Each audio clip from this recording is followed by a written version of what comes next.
Hello, in front of me I've got Madden NFL 25. In this video I'll show you smash read concept for medium passes.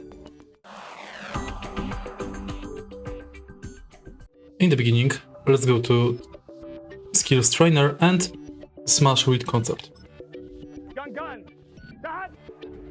Smash concept is vertical pass concept that consists of a wide receiver running a hitch route and another wide receiver running a corner route.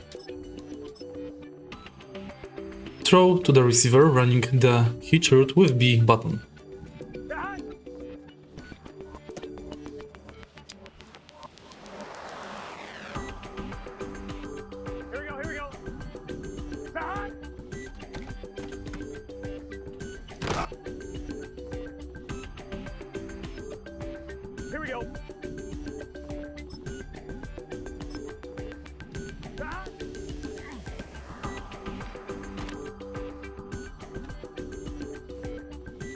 Here we go. Here we go.